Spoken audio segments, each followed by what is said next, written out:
My family were all pioneers in Elko County.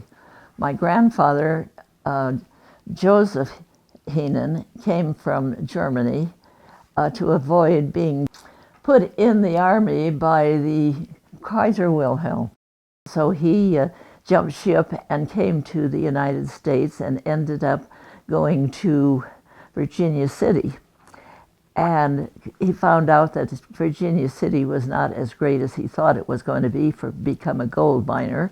So then he went up to another area called Hamilton, which no longer exists, I don't think. And there he met my grandmother, who had come from Bavaria, and she had a large family that had migrated to New York. And so she decided she didn't want to stay in New York. She wanted to come out to the rougher places, you know. They came to the little town of Elko and bought land out in the out by Lamoille, Nevada. I grew up on the ranch, just loving the ranch. And I was one that could never nap.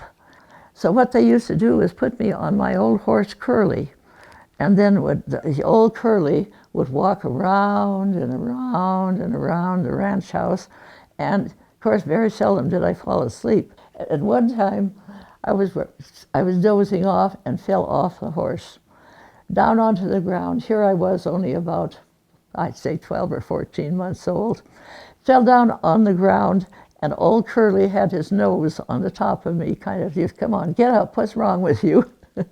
That was the end of the nap for that day, I can tell you that. And I used to ride in the fields, watching the men haying and whatnot. And then as I got a little bit older, why, my uncle would let me drive the derrick, and I would be able to pull the horses away, and the hay would come up and get into the stack.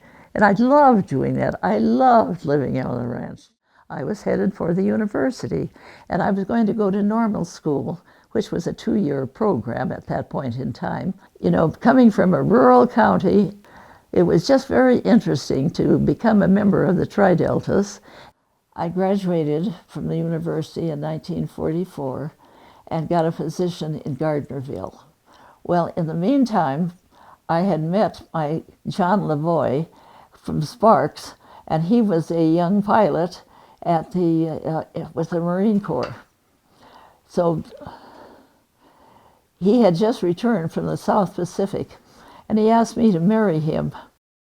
After 28 and a half years of traveling, going to all these different bases and living in Hawaii, oh, we loved living in Hawaii.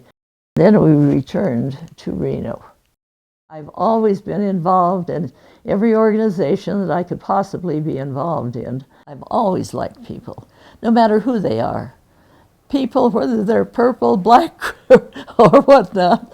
But I've always liked people, and I've always tried to be friendly to people. And most people are, return that friendliness, which makes me feel good.